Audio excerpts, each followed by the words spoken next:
I'm Alaa Fattah from Egypt. I'm a software developer, blogger, and an activist, and I'm part of the Egyptian revolution.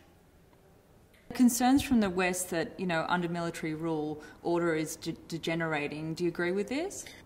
In a way, it's quite scary, the level of violence and oppression that still happens even after Mubarak. But in a way, also, it's a sign that they're not in control and that the revolution is still strong and going, and, hopefully we shall overcome.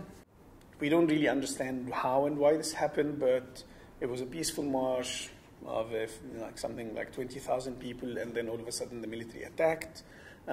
They shot people with live ammunition.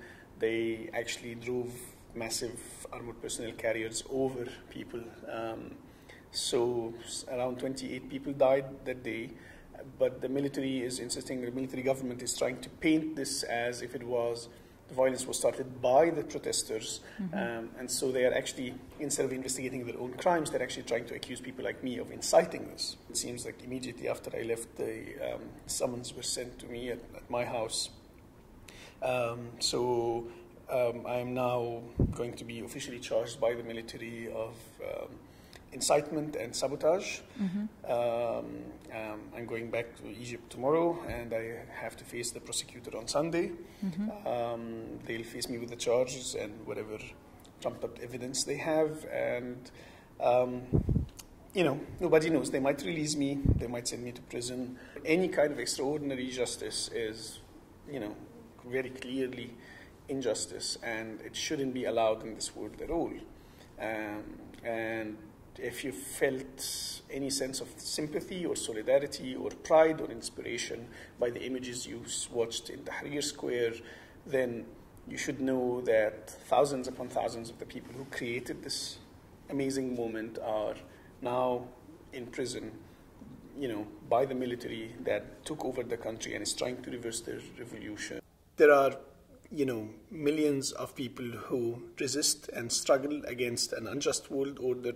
They pay for it with their lives, and that has to inspire me. I cannot ignore the fact that people are moving and mobilizing this way, and so I have to join them and I have to be in solidarity with them. On Monday, President Obama called to an end to military rulings in Egypt, which is coincidental because you're actually in the United States at the moment. Have you not thought about staying here in the United States until those issues are resolved? Why are you happy to go back on Friday?